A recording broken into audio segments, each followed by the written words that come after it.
We are seeing prices go down in Bitcoin, Ethereum, and pretty much the entire crypto space as we are in the midst of a crypto winter. The question here is if you should exit immediately or think of this as the perfect opportunity for more investment.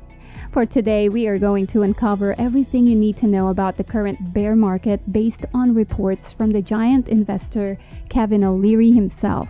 But before we get into the video, welcome to Wealthmatic, your regular dose of crypto, wealth, and millionaire inspiration. Here we talk about the latest news, tricks, and tips in the world of crypto, so be sure to subscribe to my channel.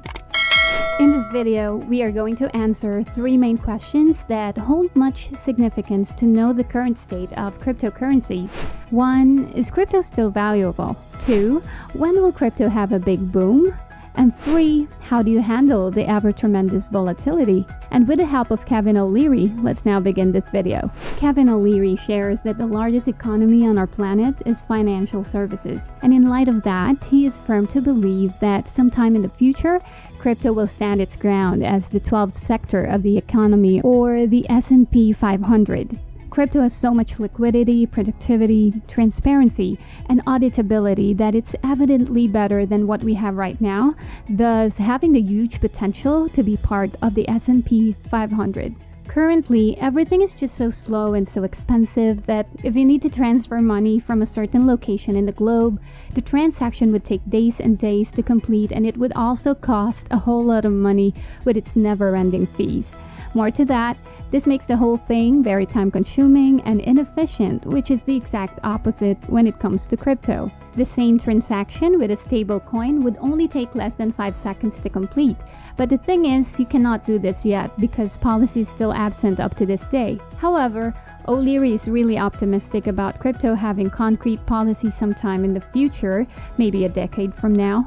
And he also believes that financial transactions, microtransactions, and pretty much all transactions will lend itself to this blockchain in all of its glory. The efficient ledger system, the auditability, and the transparency are massive upsides to crypto. And OLeary also says that regulators are beginning to see this perspective right now. He also emphasized the need to diversify your investments and have some investment for infrastructure like he does. The infrastructure of crypto, companies with the likes of FTX, Circle, WonderFi, and Immutable Holdings. He has shares all over these infrastructure companies as he is giving more and more money because it makes the most sense out of everything.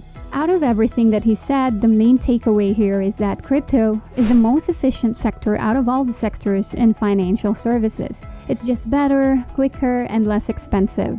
Not only that, but crypto also holds so much potential like no other with its infinite productivity, liquidity, transparency, and auditability. Therefore, with all of this information presented, the answer to the first question is yes, crypto still holds value, even more so than the past. Moving on to the next question, when will crypto have its next big boom? Kevin OLeary assured us that there will be a massive influx of money coming in for crypto with institutional funds that are not even allocated just yet. Now, when this begins being allocated, crypto without a doubt will rise and soar really high. A huge percentage of capital invested on Earth lies around pension plans and sovereign plans, around 90% or even more. But they own no amount of crypto at all. Even with crypto at almost $1 trillion, it still means nothing as it is not held by any institutions that hold value and significance. Kevin OLeary is an indexer and he constantly sees a lot of fund flows reaching up to billions and even trillions every year from tons of institutions around the world. In light of this, OLeary asks institutions and sovereign funds what allocation they would like to place for Bitcoin. But then they just happen to not allocate anything for Bitcoin at all. These institutions and companies tell OLeary that they cannot allocate even a single Bitcoin because their compliance department does not allow them to do so. Furthermore, they also tell him that the SEC has not ruled on Bitcoin yet. Or just plainly those institutions choose not to, along with many other reasons. However, they would allocate 500 to 100 basis points, and when that is given to an $800 billion mandate like Bitcoin, it means a whole lot of money. This will then drive the demand to go up in the market, and as Bitcoin prices go up a certain allocation, let's say 2%, then they would sell it back down to 2%. But the main thing here is that when it drops below the 2% mark, then it would be bought back up again, which stimulates an internal bid for the network. If this happens, then volatility will be minimized largely and prices will continue to go up for Bitcoin. And overall, it's just one big piece of good news for the crypto space. But then again, this cannot happen in our reality due to the fact that there's no policy.